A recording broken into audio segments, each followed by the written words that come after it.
السلام علیکم ناظرین مسلم امپائر کی ایک نئی ویڈیو میں خوش آمدید۔ ناظرین، 12 قبیلوں سے مشہور ہونے والی قوم بنی اسرائیل یا قوم یہودا، جس نے پوری دنیا میں کوحرام برپا کر رکھا ہے، جو قوم کئی صدیوں تک در بدر بھٹکتی رہی، جن کا نہ تو کوئی ملک تھا اور نہ ہی کوئی ٹھکانہ۔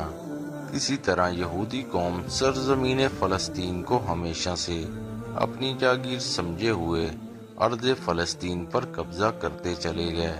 موجودہ دور میں سیاسی رنگ دے کر لڑی جانے والی جنگ اصل میں ہے کیا، جو آج تک فلسطینی نہتے مسلمانوں کو دبوچے ہوئے ہے؟ اپنی 1000 سالہ تاریخ میں ہمیشہ دکھوں، مصیبتوں، پریشانیوں کو ہی گلے لگایا۔ ہر دور، ہر زمانے میں فلسطینیوں کے کندھے جوان، بچے، بوڑھے اور عورتوں کے جنازے اٹھاتے رہے۔ ملک شام کا جنوبی مغربی علاقہ، جو بحر روم کے ساحلی پٹی پر واقع ہے، فلسطین کہلاتا ہے۔ تاریخی اوراق بتاتے ہیں کہ حضرت انسان نے اسی سرزمین پر آ کر کم و بیش 11,000 سال پہلے اسی سرزمین نے فصل کو اگانا شروع کیا اور اسی پر انسان رہنے اور بسنے لگے۔ فلسطینی سرزمین کو دنیا کی قدیم ترین تہذیبوں میں شمار کیا جاتا ہے، جبکہ یہود و نصارہ کی کتابیں سرزمین فلسطین کو معود کے نام سے بتاتی ہیں۔ یہودیوں کے مطابق جب 3000 سال پہلے یا موسیٰ علیہ السلام جب بنی اسرائیل کے ساتھ آباد ہوئے تو آپ نے یہاں پر ایک عبادت گاہ کی بنیاد رکھی، جسے بعد میں حضرت داؤد علیہ السلام و حضرت سلیمان علیہ السلام کے زمانے میں ایک عظیم ہیکل کے طور پر تعمیر کیا گیا تھا۔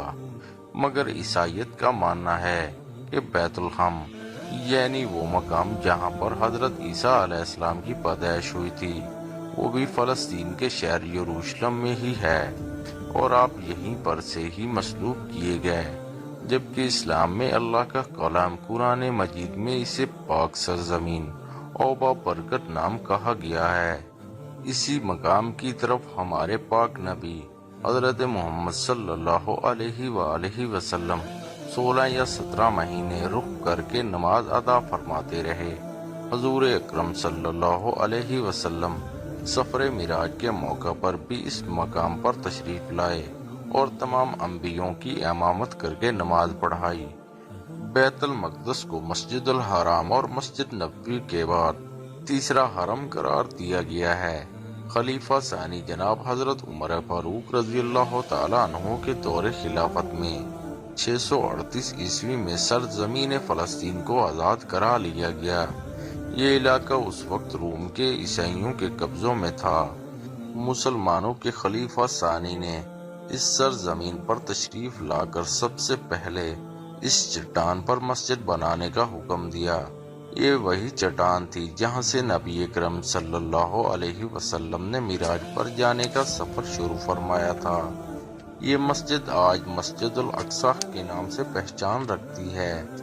جب اموی دور حکومت شروع ہوا تو عبد الملک بن مروان نے حرم پاک کے ایریے میں ہی قبۃ الصخرہ کی تعمیر کی اور اقصیٰ کے نزدیک ہی بنایا گیا۔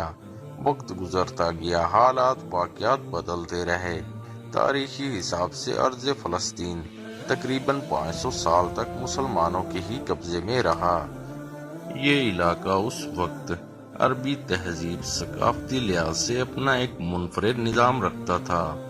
جب عرب مسلمان آ کر اس علاقے میں آباد ہو گئے، یوں یہ علاقہ اسلام و عربی ثقافت میں رنگ گیا۔ مگر سال 1099 عیسوی میں ایک بار پھر مصیبتوں نے ارض فلسطین کی طرف اپنا رخ موڑا، جب صلیبیوں نے ارض مقدس پر حملہ کر کے اس علاقے کو اپنے قبضے میں لے لیا۔ کچھ عرصہ بیت جانے کے بعد اللہ نے سرزمین فلسطین کی خدمت کے لیے ایک بہادر لیڈر سلطان صلاح الدین ایوبی کو طاقت و ہمت دے کر سرزمین فلسطین کی جانب بھیج دیا۔ اس عظیم و بہادر سپہ سالار کی جنگی حکمت عملی نے سرزمین فلسطین کو ایک مرتبہ پھر 100 سالہ جنگ سے چھٹکارا دلا کر آزاد کروا دیا۔ اس کے بعد 700 سال کے عرصہ تک یروشلم مسلمان حکمرانوں کے قبضے میں ہی رہا۔ مملکوں اور عثمانیوں کی حکومت بدلتی رہی، مگر جو ہی عثمانی حکومت میں دراڑ پڑتی گئی اور سلطنت عثمانیہ کمزور ہوتی گئی تو یہودیوں نے تیسری ہیکل سلیمانی تعمیر کرنا شروع کر دی۔ یہودیوں کے مطابق ہیکل سلیمانی، جسے یہودی مقدس عبادت گاہ کے طور پر سمجھتے ہیں، یہ بخت نصر اور ٹائٹس کے حملوں میں 2 مرتبہ تباہ ہوا، جس میں بہت سے یہودی بھی مار دیے تھے۔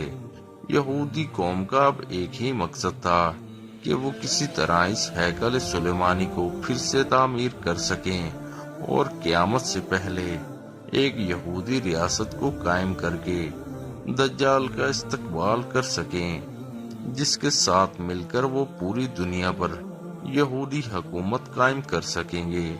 مگر اس منصوبے کو پایہ تکمیل تک پہنچانے سے پہلے انہیں آخری عثمانی سلطان عبد الحمید جیسی رکاوٹ کو راستے سے ہٹانا تھا۔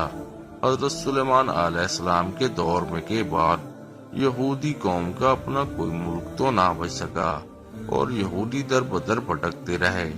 جب 19ویں صدی میں صہیونی طریق کا آغاز کرنے کا مقصد یہ تھا کہ دنیا بھر میں بکھرے یہودیوں کو اکٹھا کر کے فلسطین کی جانب بلایا جائے اور پھر سے حکومت قائم کرنے کے بعد تیسری بار ہیکل سلیمانی کی تعمیر کر سکیں۔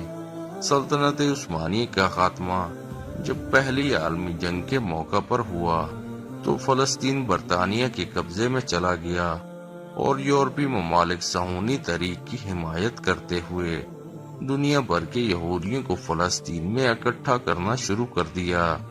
مگر امن و فساد کا جوڑ، یعنی باہر سے آنے والے یہودی اور فلسطین کے اندر بسنے والے عربی مسلمانوں کے درمیان جلدی اختلافات کی ہوا چلنے لگی۔ بگڑتے حالات کو دیکھتے ہوئے UN نے فلسطین کا کنٹرول سنبھال لیا اور فلسطین کے علاقوں کو 2 حصوں میں تقسیم کرنے کا منصوبہ بنا لیا۔ ایک حصہ جس کا نام عرب فلسطین، جبکہ دوسرا حصہ اسرائیل، جبکہ یروشلم کا کنٹرول یونائٹڈ نیشن نے اپنے پاس ہی رکھا۔ یہی وہ جگہ تھی جہاں 3 بڑے مذاہب کی عبادت گاہیں اور مقدس مقامات تھے۔ 14 مئی 1948 کے دن اسرائیل ملک کو ایک الگ ملک کے طور پر باقاعدہ اعلان کرتے ہوئے تمام ممالک سے اسرائیل کو تسلیم کرنے کا بتا دیا گیا، لیکن ارد گرد کے عرب ملکوں نے اسرائیل ملک کو تسلیم کرنے سے انکار کر دیا۔ یوں اس جنگ نے ایک نیا رخ اختیار کر لیا۔ مگر اس جنگ کی ایک انوکھی بات کہ ایک اسرائیل ملک نے الگ الگ کر کے تمام عرب ممالک کو شکست دے دی۔ مگر یہودیوں کی لالچ و بے حسی یہیں تک نہ رہی۔ اسرائیل کے کیے گئے یونائٹڈ نیشن اصولوں کو توڑتے ہوئے ان علاقوں کو بھی اپنے قبضے میں لے لیا جو فلسطین کا حصہ تھے، جو 7 لاکھ مسلمانوں کے بے گھر ہونے کی وجہ بنی۔ اس دن کا نام القبا یعنی تباہی کا دن کہا جاتا ہے۔ 1967 کا سال خطہ فلسطین کے لیے ایک بار پھر ہلچل کا سال دکھائی دیا، جب عرب طاقتوں کا سامنا ایک بار پھر اسرائیل سے ہوا۔ یہ جنگ 6 دنوں تک جاری رہی۔ یہ فتح بھی اسرائیل کے نام رہی، جو فلسطینیوں مسلمانوں کے لیے ایک بار پھر مصیبت ہی ساتھ لائی۔ اس جنگ نے ایک بار پھر ویسٹ بینک اور غزہ کے ایریے تک ہی فلسطینی مسلمانوں کو محدود کر دیا۔ یہودیوں نے اپنی لالچ و سازشوں کو یہیں تک محدود نہیں رکھا، بلکہ فلسطینی علاقے کا وہ حصہ جو اسے کمزور دکھائی دیتا، اسرائیل ان علاقوں تک رسائی حاصل کرتا گیا۔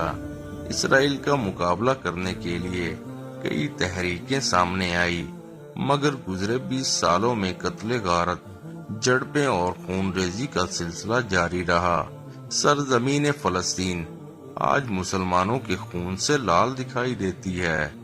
آج بھی فلسطین کے بچے، عورتیں اور بزرگ شاید کسی کے منتظر ہیں۔ سرزمین فلسطین شاید اب بھی اس بہادر و دلیر صلاح الدین ایوبی جیسے لیڈر کے منتظر ہیں۔ آج پوری دنیا کے مسلمان غم و دکھ کے اضطراب میں ہیں۔ ہر مسلمان فلسطینیوں کے اس درد کو محسوس کر رہا ہے۔ اللہ کریم ہمیں اس درد کی دوا بھی عطا فرمائے اور ہمیں اپنے بھائیوں کے ساتھ شانہ بشانہ کھڑے ہونے کا توفیق عطا فرمائے۔ آمین ثم آمین۔